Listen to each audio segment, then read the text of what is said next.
Hello, everyone. Thank you very much for the kind invitation. I'm thrilled to present this research in this venue.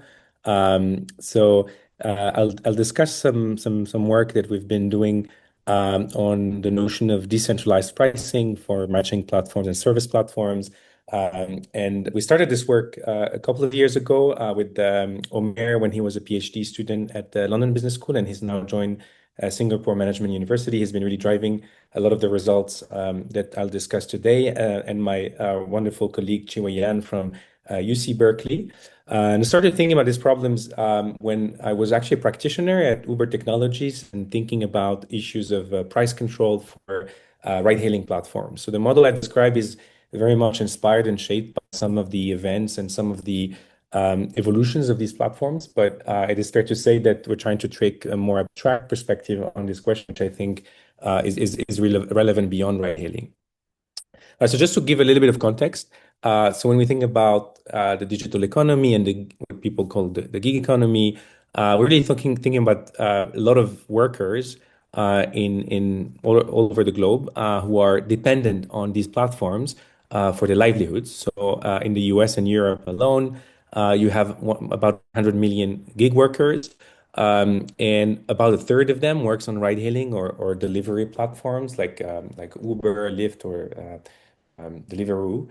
And about a third of them report relying on this gig work as their primary income source. So when you think about these platforms, they're playing a really central role in affecting the livelihoods of these workers.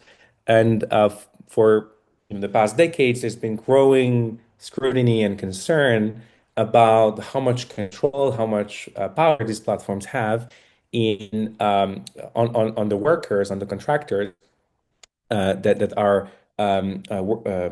suppliers of these platforms, with a concern specifically about pricing systems. So there's been a number of legal lawsuits and legal actions, for example, targeting ride-hailing platforms like Uber regarding the AI, the algorithms, the data they use to decide on how much a rider pays for a ride, how much a driver gets as a payout.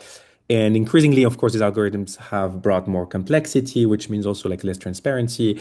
And there's the regulators have been interested in kind of trying to unpack what's happening in these systems.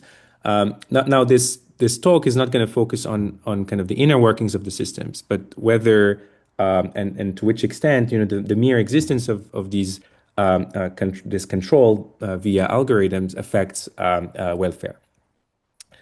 And so, in fact, I think this is something that many players have paid close attention to. So, if you look at the ride-hailing landscape, a lot of the platforms that have emerged in more recent years, they've made decentralization in pricing, the fact that drivers could potentially select their own prices, as one advantage or like one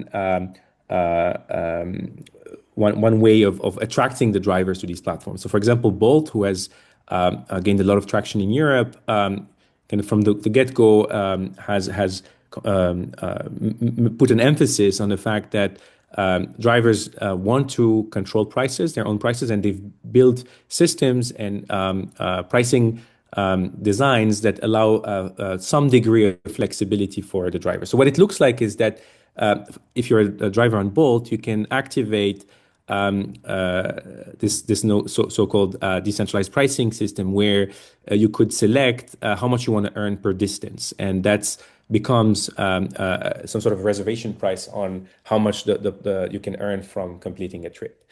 And this sort of design has appeared in many other platforms beyond Bolt. So, for example, Empower is a platform that also has this sort of what they call the rate cards that can be edited by a driver, choosing how much they want to pay for, and offering them even more flexibility in setting, how much they earn per distance, but also per mile, but also per minute, and also like editing, overriding the surge, so the dynamic pricing element that sits on top of the fare calculation.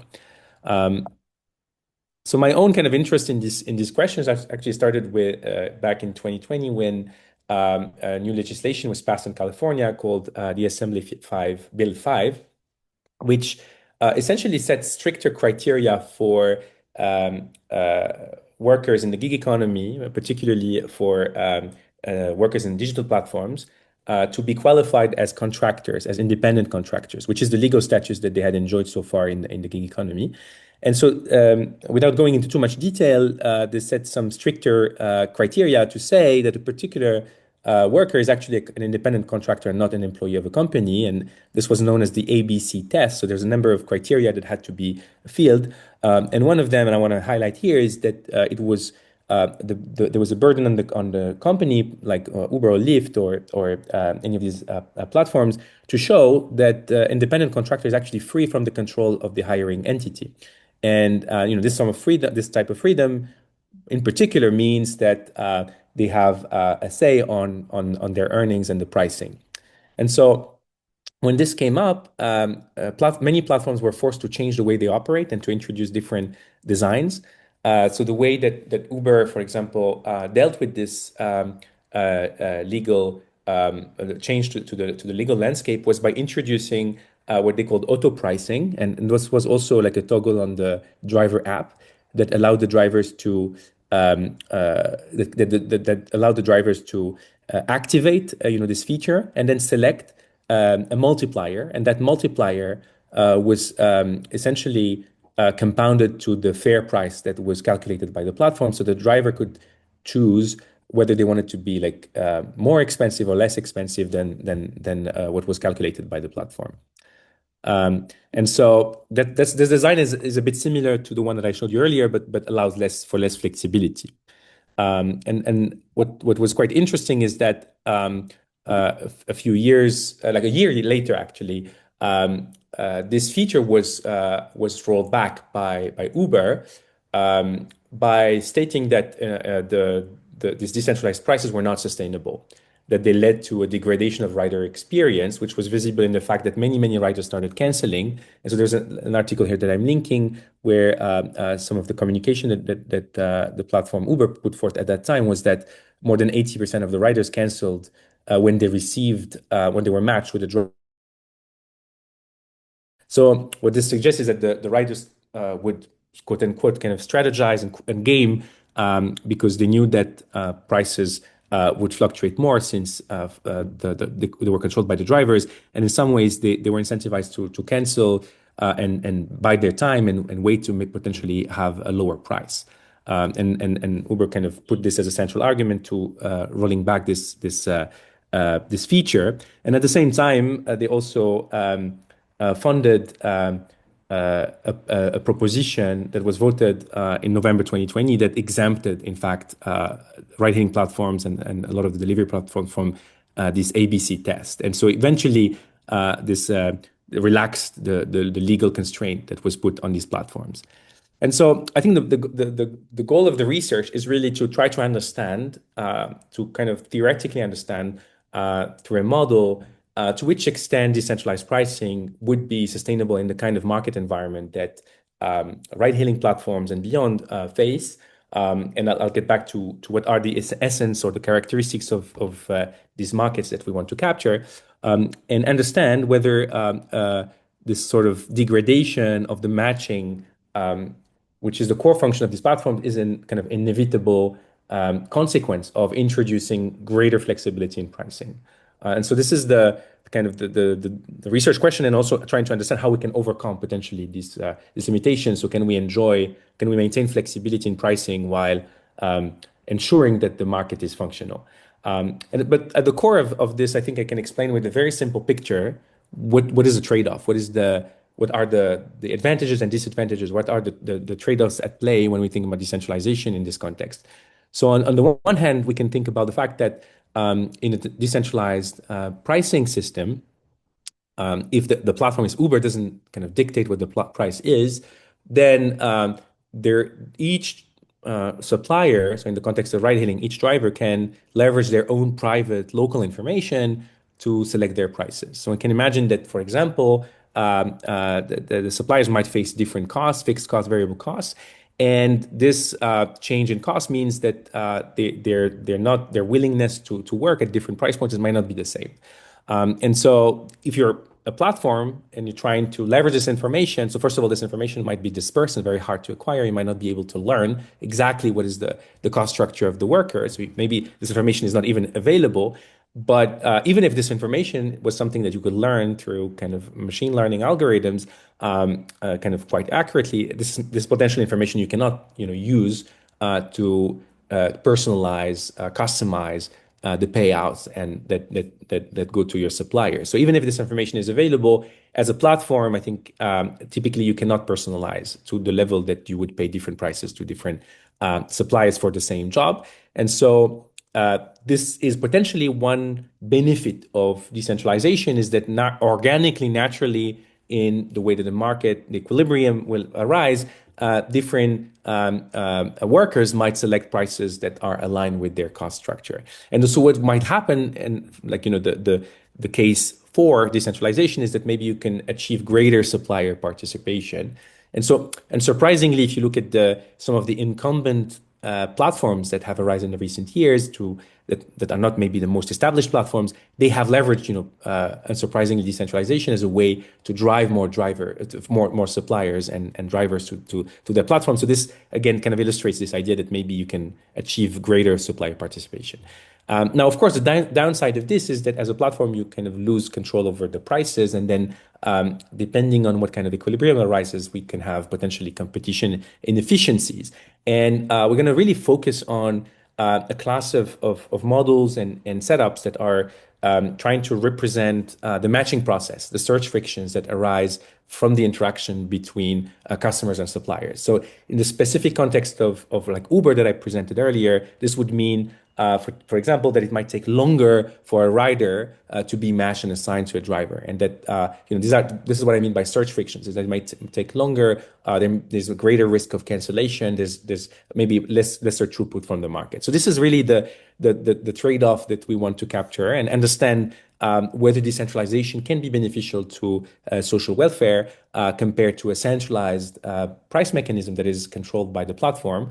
And we can make different assumptions about how the platform actually chooses, the centralized price. And in fact, we explore, different rules or different objective functions that the platform might have. And so this is the comparison that we want to achieve. So I'm going to pause here. If there's any question, feel free to drop them on the chat or to interrupt me.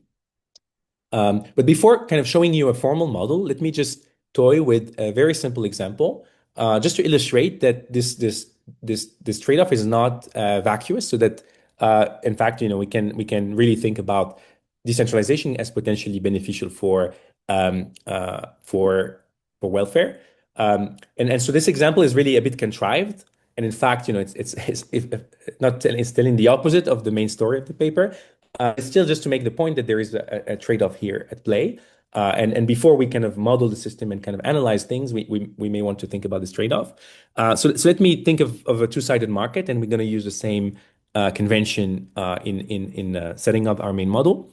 So on the one side, I have customers, on the other side, I have suppliers, and the private information and the kind of the main characteristic of these is a vertical. There's a vertical differentiation. So each customer has valuation V, and each supplier has a cost C.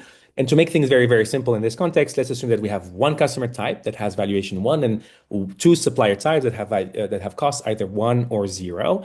And so we're going to assume that each of them has a utility function that basically informs their strategic decisions. So the customers have a utility. So if they're matched, they're going to get value, like it's a quasi-linear utility function with valuation minus price that they have to pay, plus some idiosyncratic shock. And here I'm assuming uniformly mean-centered idiosyncratic shock with a range of epsilon.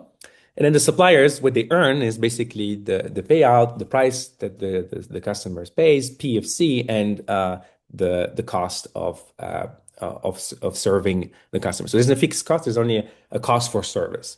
And so the question now is like, depending on whether let's imagine that this is just a static setting. This is a one-shot market, and so I'm going to just specify the distribution. So let's assume that there's a lot of high-cost suppliers, 1 over epsilon, where think of epsilon as a small value. And let's say that there's 1 unit of suppliers of cost zero, and then there is 1 + 1/epsilon mass of customers. So the market is balanced. So there's as many customers as there are suppliers. So this just facilitates how we think about the matching. But now we can compare different types of pricing schemes. So let's assume that we were trying to consider like a first best unconstrained mechanism that could set prices on behalf of the suppliers. And what is the maximum welfare that we can get? So it's not difficult to see that in this case, you can kind of do the math, but the idea would be for, of course, the suppliers to price at their marginal cost. So like for a supplier of type 1 to select a price of 1, and a supplier of cost 0 to select the price of 0. And then we can just measure how much welfare happens. And for the customers, their accept reject decision is based on whether they have a positive utility. And so the amount of welfare that you can generate is 1.75. Now, let's think about what I would consider to be the centralized price control. So there's one price in the market that is selected by a platform.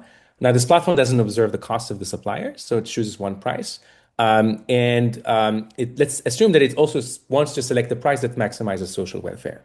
Whether the platform maximizes welfare or revenue, I think is open to kind of discussion. And in fact, we're going to think about both sides, both potential objective functions in the paper. But here, for the sake of the argument, let's assume that the platform only cares about maximizing welfare because the welfare maybe is what will drive long-term engagement of the customers. For many platforms, this type of thinking will govern kind of how they make matching decisions. So the challenge, though, is that the platform here cannot satisfy, with a single price, cannot satisfy both types of suppliers. So if it chooses a price that is below 1, so it's not going to be able to attract these very plentiful pool of high-cost suppliers, but it will maximize the throughput from customers. Whereas if it chooses a price that is lower than 1 or significantly lower than 1, it will, if it selects a price that is at 1, it's going to be able to have the participation of those high-cost suppliers. But then it is going to be a greater probability that the customers are not going to be accepting the matches. And so regardless of how you set the price, actually, you're not going to get better than welfare of 1. But here, if you solve for the decentralized price system, so let's assume that each of the high cost and low cost suppliers would pick a price that is adapted to their cost, and their objective is to maximize their profits. Now, you would find out that the welfare would be of 1 + 3 out of 16. So you can generate higher welfare in a decentralized system. Okay. Now, of course, So, Ali, yes. Yeah. I'm just trying to understand each of these numbers, I guess. So first of all, I don't understand where the 1.75 comes from in this example.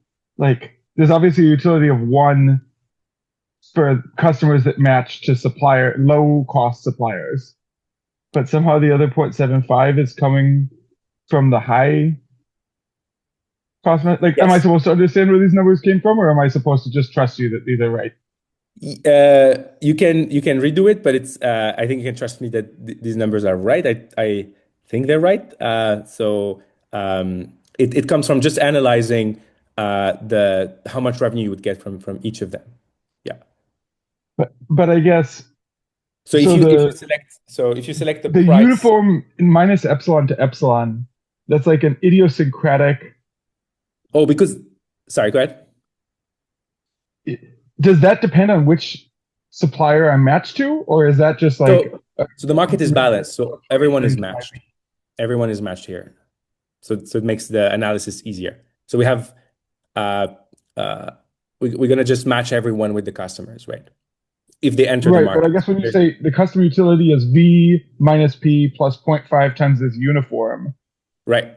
that uniform draw is sort of like modifying my V. It doesn't depend on the supplier to which I'm matched, or It doesn't depend on the supplier to which I'm matched. Correct. okay. So there's just some customers with slightly above 1 valuation. Exactly. And so that 0.75 comes from your ability to um, uh, to get that extra kind of to capture some of that idiosyncratic shock as a utility. Yeah, I'm happy to kind of send you the detailed calculation. Yeah, but we have the full example in the paper.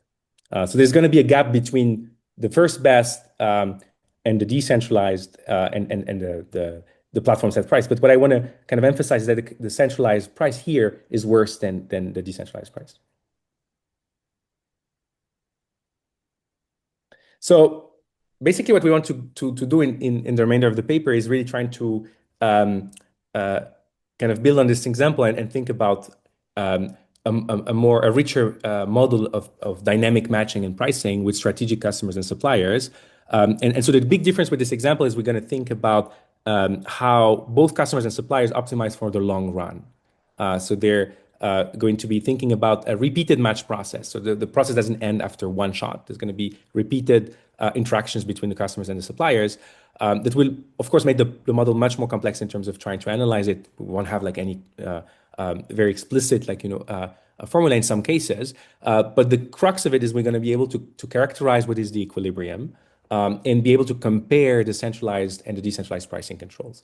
And based on that, we will be able to conduct a welfare analysis. So we're going to be able to compare centralized and decentralized pricing controls.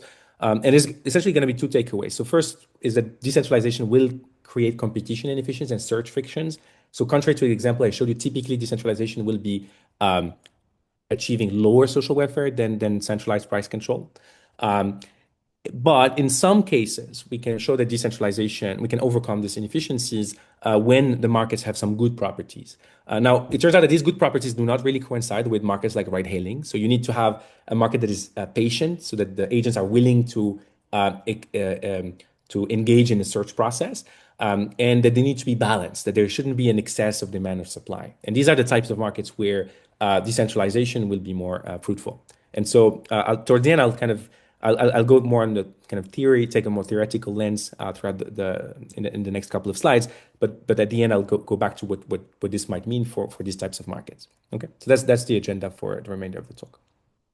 And so maybe the first thing I want to clarify is what do we mean by centralization and decentralization?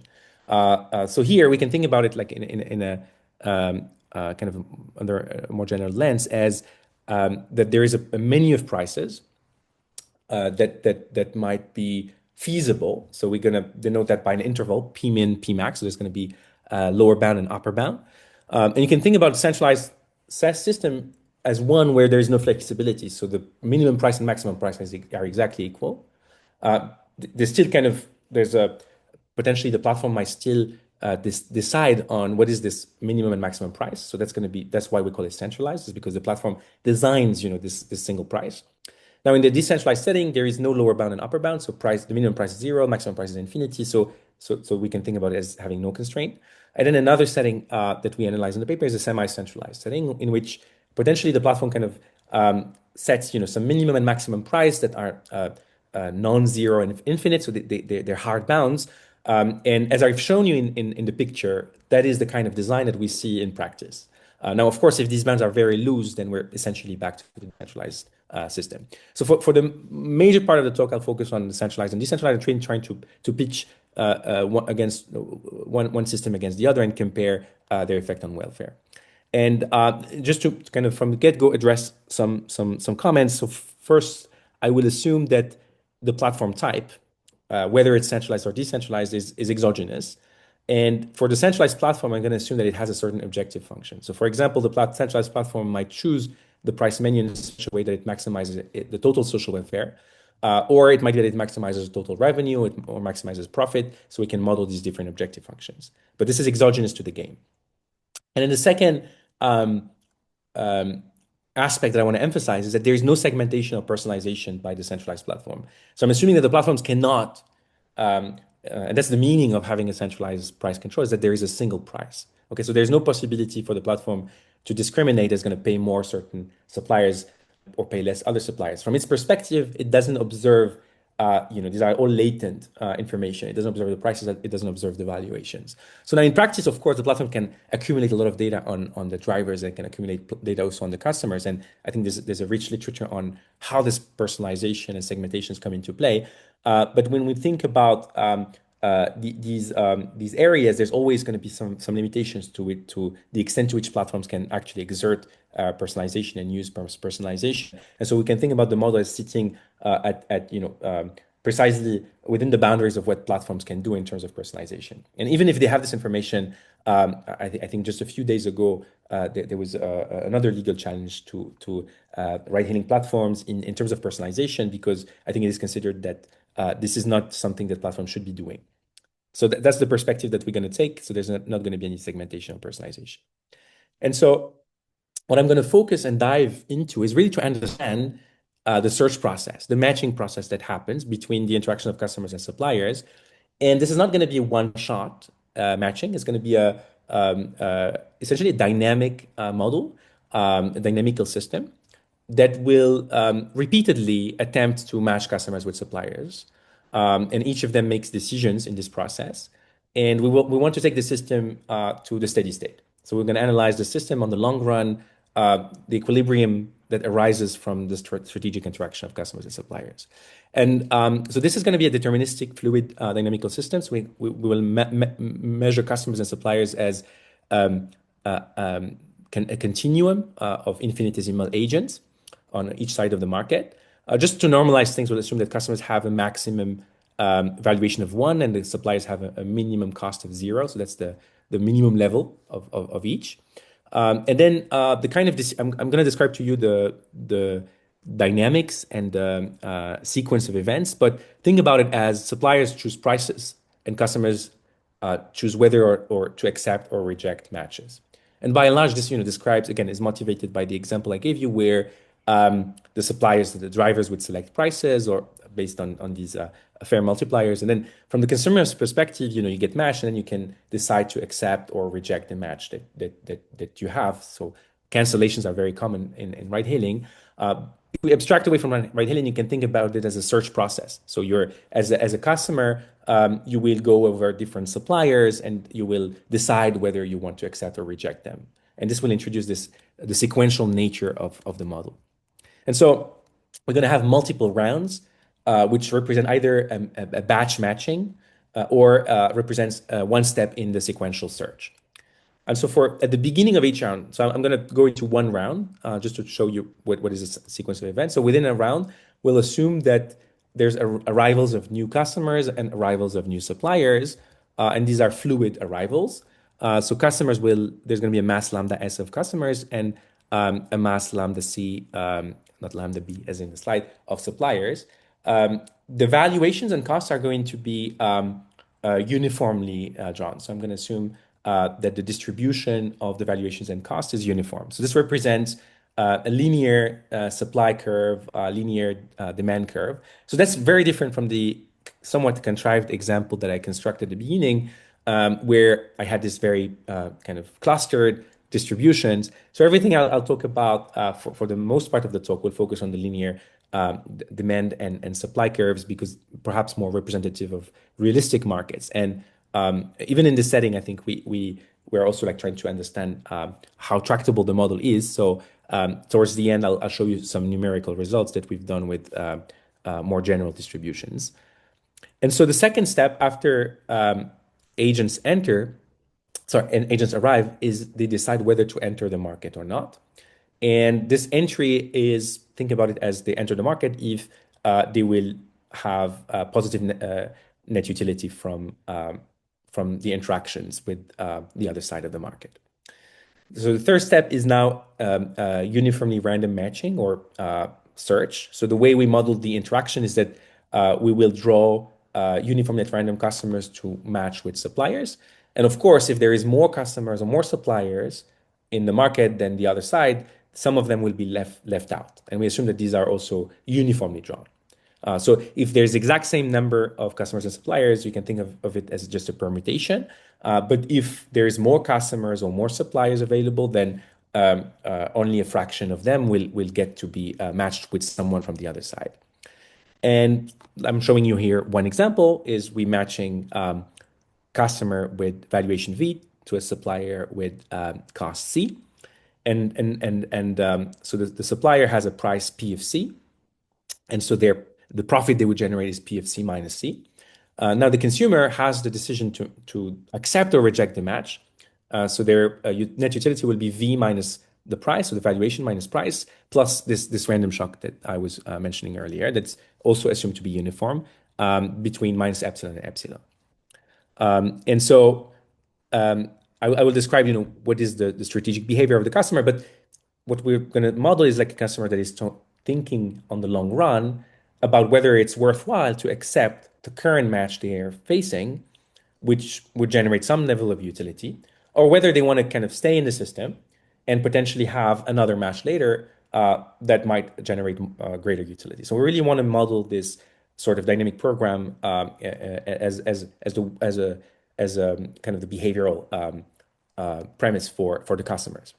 And then lastly, at the end of each period, customers and suppliers might leave. So we will assume that there is two types of kind of pressures here, time pressures that the customers and suppliers face. So first of all, we assume abandonment. So there's going to be a fraction mu C of customers and a fraction mu S of suppliers that leave. You can assume that there's a toss of a coin, and with probability mu C or mu S they leave the system. Each agent individually leaves the system. And we will assume as well that the suppliers may face a weighting cost. So in our most general model, we'll have both weighting costs and the abandonments as simultaneously capturing the fact that the suppliers face some time pressure and that they may not generate any utility or might generate disutility from staying in the system longer. As for the customers, we'll just assume that they might abandon. So this means, for example, that the riders will cancel and they might also switch to another platform. So that's the behavior they want to capture. And then the system, this process repeats itself infinitely many times. So we will analyze the system in steady state.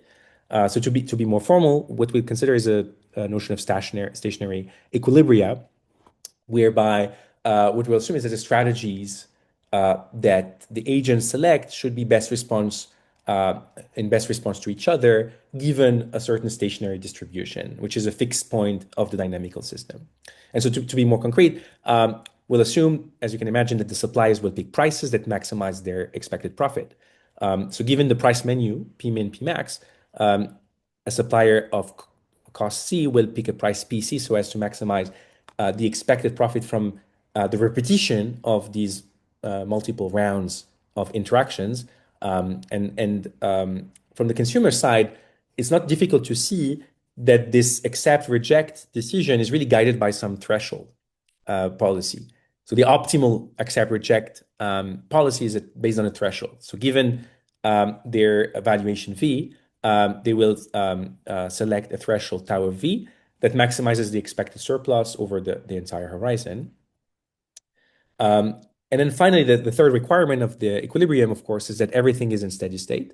The massive agent in infinity, which describes kind of the state of the system in steady state, should be a fixed point of the dynamics that I'm not going to formalize because it's going to be just adding a lot of equations to the slides, but just maybe in words, that it has to be a fixed point of the dynamical system induced by the policies of the customers and the suppliers. Okay, so this is the kind of the model. I think this completes the description of the model. So the object that we're interested in is what kind of equilibrium, if any, arises from this sort of strategic behavior. So maybe again pausing here to see if there are any points or questions. But I think like things to highlight here is that we have strategic behaviors on both sides of the market. So really capturing both customers and suppliers as thinking about their long-term gains. We're really here only modeling kind of stationary equilibria, so that we're not considering other forms of deviations that one might consider. From an agent's perspective, really the only information that they need is to be able to solve for their own surplus optimization problem. So of course, this in practice, the notion of equilibrium here is not entirely economical because this depends on the entire kind of distribution of agents and their policies. But one way to think about it is that you could imagine some sort of tâtonnement process whereby the agents could increase their acceptance thresholds or decrease it, or increase or decrease their prices. And the only thing that they need to know is that they're best responding, to the landscape, the demand or supply landscape.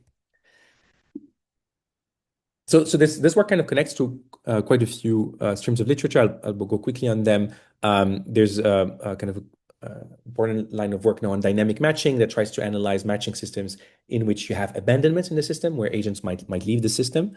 Now, typically in these models, the notion of pricing is not represented, so we cannot really draw from any of the papers that I list there in terms of the analysis of the equilibrium.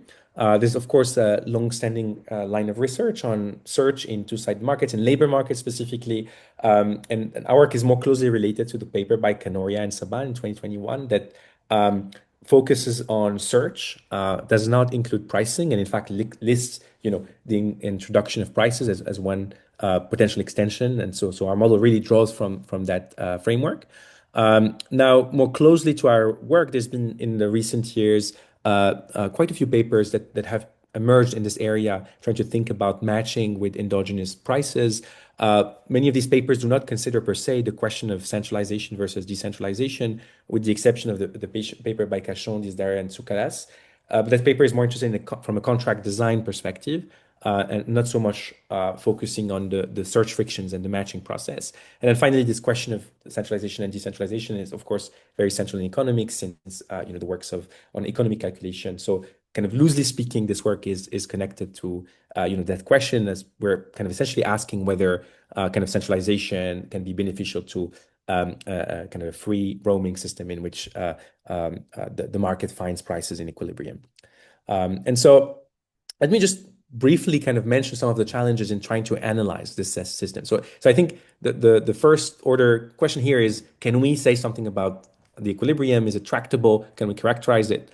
Unfortunately, the theory for this sort of stationary equilibria in matching environments is not here applicable in a straightforward way. So for two fundamental challenges. One is that if you think about the matching operator that corresponds to one round of interaction, this is not a contractive mapping, and so kind of the lines of the machinery that you could use to find equilibria based on contraction properties would not hold. There's another kind of type of results about equilibrium existence and uniqueness that requires substitutability. But in our setting, again, because it's a two-sided market, and we have decisions made by both the suppliers and the customers, in fact, there can be complementarities between the thresholds and prices that they set. So you cannot apply that line of machinery. So we really needed to think a little bit from first order principles about how to analyze the system and how to determine the equilibria. And so the key here was actually to reparameterize the demand side of these markets by looking at this notion of willingness to pay, which is just the valuation minus the threshold that an agent sets for accepting or rejecting the matches. And it turns out that the equilibrium properties of the market are very, very well behaved once you think about willingness to pay. So in fact, what we can show, showing you here a picture, like a schematic representation of customers and suppliers in equilibrium. And I'm using these notations of omega upper bar, omega under bar, and P upper bar, P under bar, to say these are the highest and lowest prices and willingness to pay in the market in equilibrium. So it turns out that we can, if you knew these quantities, you would know everything about the market in equilibrium, because the density, the mass of agents who are present in the market, not necessarily those who enter the market, but those who are present in the market, are in fact can be written in closed form. So the equilibrium preserves the uniformity of the density of agents, and the density is actually something we can write explicitly. And so if you want to characterize the equilibrium, you just have to deal with these four, and in fact three different parameters and recover them. And so this is what kind of a theory will address. So we show that any stationary equilibrium for this market is parameterized by three state variables: the lowest and the highest willingness to pay, as well as the highest price of all customers that enter the market. And we show explicitly that there is a system of three piecewise polynomial equations that are of degree 3 that correspond to that would be roots or solutions of these three parameters. So we have an explicit system that we can use to calculate the equilibria. And because the system is neither overdetermined or underdetermined, it turns out that in many cases in fact in all numerical cases that we've tested, we have a unique equilibrium, and otherwise we would have a finite number of equilibria. But in all cases that we tested numerically, we have a unique equilibrium. Now we can actually prove this. So we can prove that using the same system, we can prove that in centralized and decentralized markets, there is a unique equilibrium. Now we cannot prove that in full generality. We can prove it in two kind of different models of impatience that I kind of really are going to structure our analysis. So we will assume that two types of behaviors. So either we assume that the suppliers incur waiting cost, CW greater than 0, but they never leave the system. So there's no abandonment in the system. Or we will analyze the opposite scenario where there's no cost of waiting, but the suppliers may drop out from the system at the end of each period. So two forms of time pressure, either abandonment or cost of waiting. And so in those two settings that are the kind of the focal settings of the paper, we can actually prove and characterize the unique equilibrium. And so a lot of details that perhaps are not like kind of most important to the narrative that I will describe, but just to say this is how we ended up kind of analyzing this complex dynamical system. So let me now kind of delve into the results and what we learn. And in particular, so I'm going to show you a little bit what the welfare analysis looks like by comparing the decentralized equilibrium to the centralized equilibrium. And so our key performance metric here will be a notion that we call welfare ratio. So this is the ratio between the welfare achieved by the decentralized prices versus the welfare achieved by the centralized price control. And we will assume, at least for the next few slides, that the platforms pick a welfare optimal price. So the platform chooses the centralized price in such a way that it maximizes social welfare. And it turns out that in the limit where the idiosyncratic shock is small, this benchmark is actually the first best. So looking at this ratio tells us how well the decentralized prices kind of perform in this market. So this is some sort of notion of price of anarchy.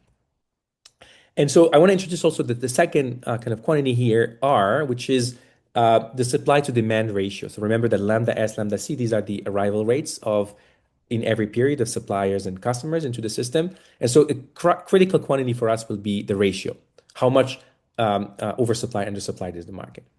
And so based on this, we can actually write explicitly what the welfare ratio is. So we have explicit formula for the welfare ratio. And we can also show that there's going to be a price spread. So the prices are going to be, they're not going to collapse to a single price. And we can characterize exactly the price spread. Now, instead of going into these complex formulas, let me show this visually.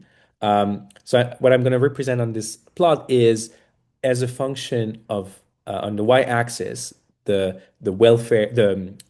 supply to demand ratio. So the higher values of R mean that we have more suppliers, and lower values mean that we have fewer suppliers. And on the x-axis, there's the abandonment rate. So at which rate the agents abandon. And we're going to think about two settings, one where the abandonment is symmetric, and one where we fix the abandonment of the suppliers and vary only the abandonment of the customer. So the right plot, can think about it in ride hailing. A driver is typically more patient than a rider. Like the time scale of a rider is a couple of minutes. The time scale of a driver might be like in the order of hours. They might be willing to wait for the next ride for a longer period of time. and what I'm going to show you here with the heat map is what is the welfare ratio. So what is the performance of the decentralized pricing? And so what you can see here is essentially the kind of visual representation of the theorem. So the green color means that we're at one, so we have a welfare ratio of one, so we're optimal, and the yellow color corresponds to kind of lower performance from decentralization. So you can see here on the left picture that there are two areas that are yellow. On the right picture, there's one area that is yellow, and the dotted line corresponds to this a system in which there is in equilibrium as many customers as suppliers in the market. So we're going to call this market balance in equilibrium. So the first kind of thing that we can prove is that the welfare ratio goes from 1/4 to 1 in the best case. So the worst case, we can actually give an explicit bound on what is the worst case price of anarchy in the system. It is 1/4, and that's what the picture showed you. Now the second, so it's not an unbounded loss. So there isn't an unbounded loss from decentralization. Now there are two kind of interesting patterns from this picture. So one is, as you can see, as we get closer to the line, as we get closer to the market balance, there's more green. So we go from yellow to green. And we can formalize this so that actually there's one slide missing. We can prove that as the market becomes more balanced, we will have typically a better welfare ratio, and the welfare ratio will peak at one at the level where there is perfect market balance between demand and supply. So the fact that there is imbalance is what drives inefficiency in the market. So formally we can show that the welfare ratio is going to be unimodal in R, and that is going to be an optimal level of demand supply arrivals where we will reach the highest level welfare, and that's going to be when the market is perfectly balanced on both sides in equilibrium. And so what drives here really inefficiency again is the level of balance between demand and supply. And the second observation we have here is that if you move to the left, so if you have a more patient market, so remember that mu controls the rate at which agents abandon, then we go getting greener and greener. So what it's saying is that as agents are more patient, the welfare ratio improves as mu c decreases, and in fact, it converges to the first best as it tends to zero. And when agents are infinitely patient, then we have no price spread, and we have again perfect market balance. So they're saying that the market will, in equilibrium, organically lead to efficient outcomes in a setting, in a world where the agents are actually willing to wait and willing to engage in the search process. And somehow there's like some correction or self-regulation property that makes the system actually collapse to a single price. And that price will be exactly the price that balances out the market, that the platform would choose if it was controlling prices.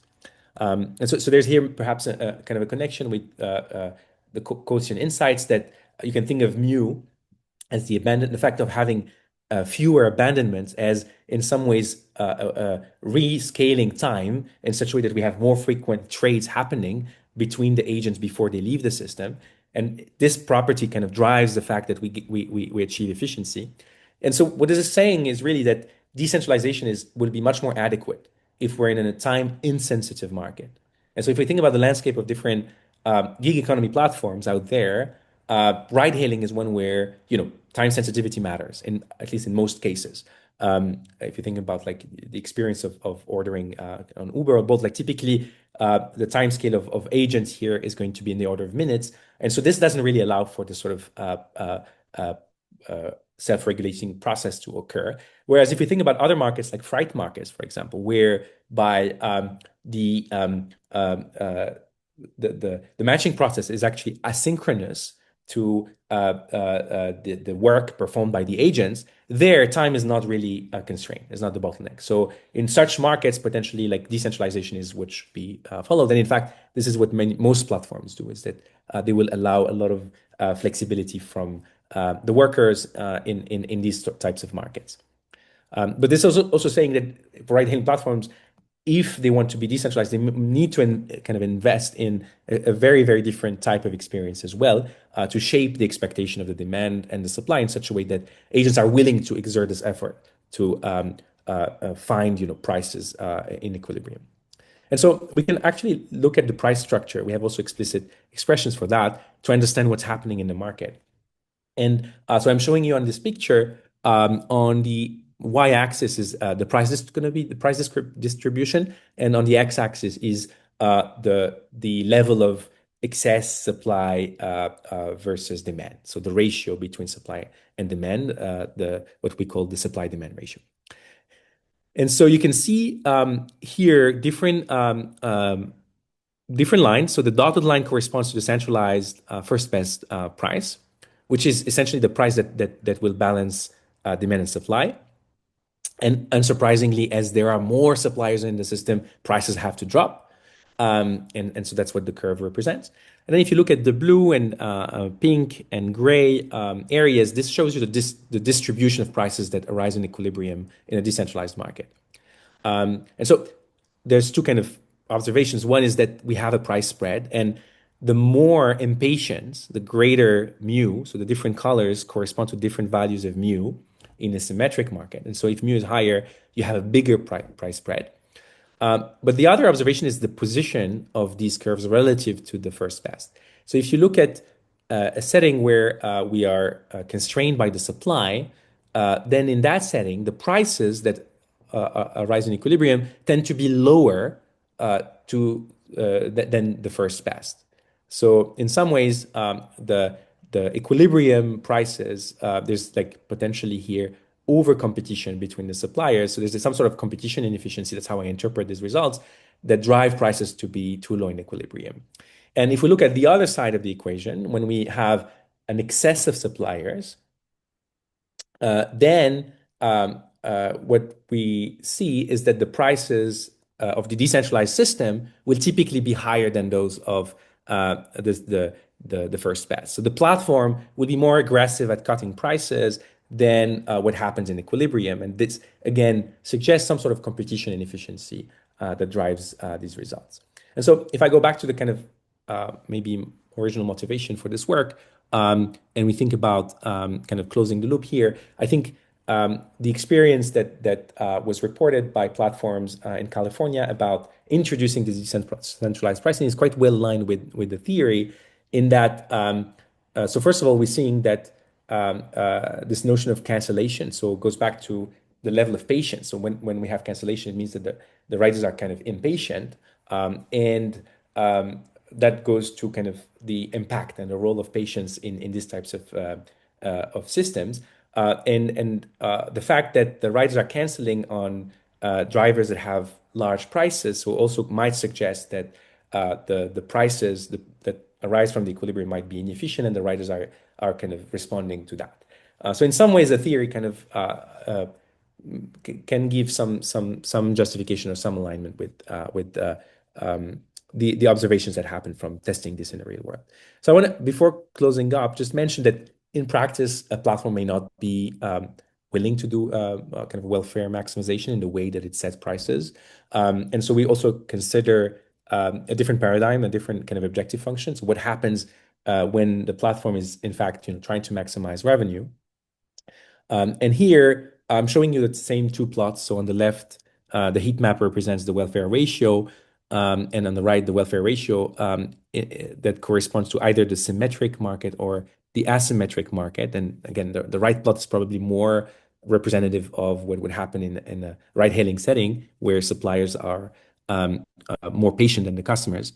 And so the plot looks slightly different in that now there's a new region that arises with this blue color that whereby we actually see higher welfare from the decentralized setting. So if the platform is not maximizing welfare but maximizing revenue, now we do see, in fact, that it's no longer the first best, and we do see that decentralization can outperform.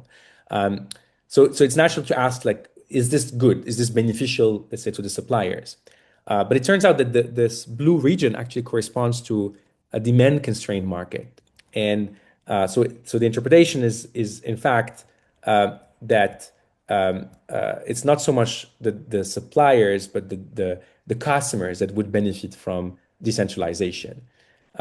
So we started this kind of discussion with whether suppliers would want, this added flexibility compared to a centralized setting. And so we kind of actually try to analyze whether suppliers are better off or not under decentralization than under kind of centralized price control. And what we observe is that actually the supplier's profits are always lower under decentralization than under the revenue maximizing price control. And so this doesn't support, the idea, the narrative that suppliers would necessarily benefit if we switch from a decentralized to a centralized setting. Against the welfare maximizing price control, the supplier's profits could be higher or lower, so we cannot have a definite kind of statement. But when we compare to the revenue maximizing price control, we can say that the suppliers will be worse off.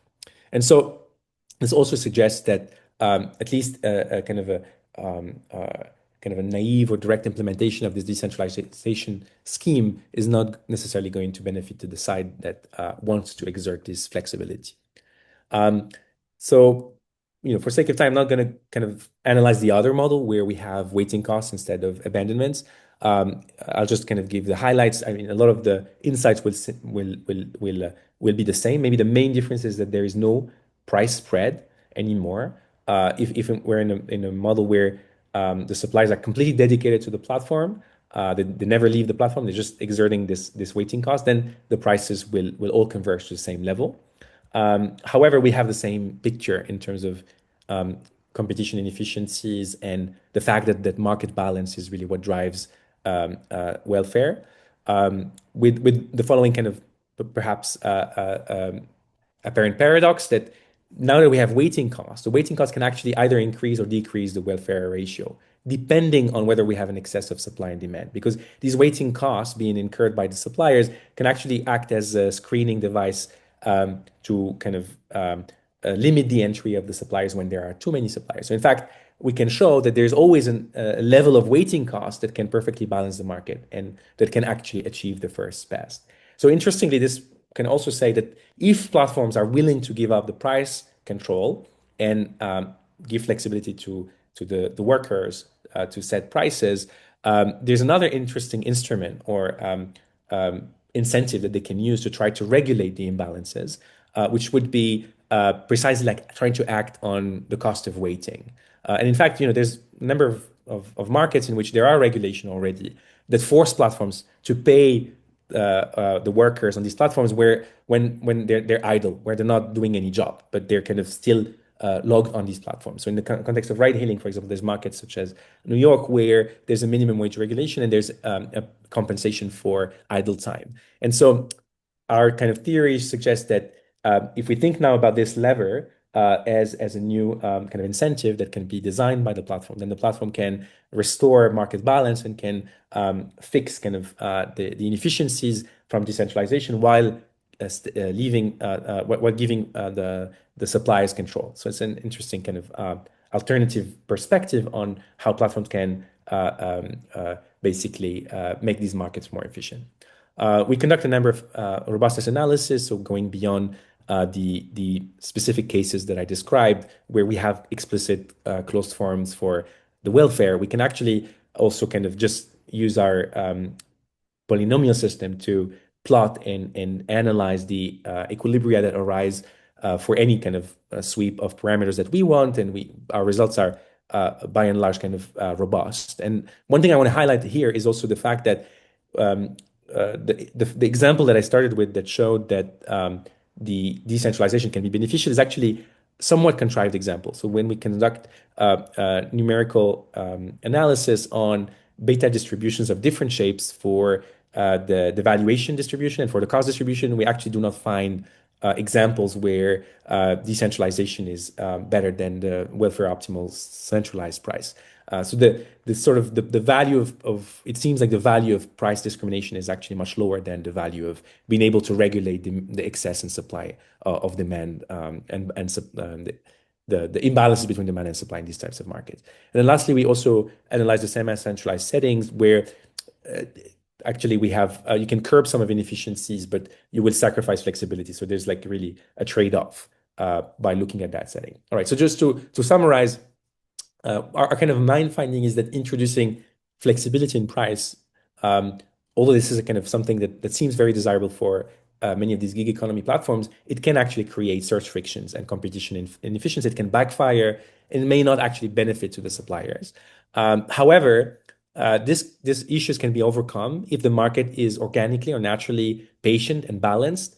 And so this says that these types of designs, of market designs, might be more suitable for freight marketplaces, or if platforms were to kind of really reshape the experience of the customers and the suppliers in such a way that they do not have an expectation of finding an immediate match.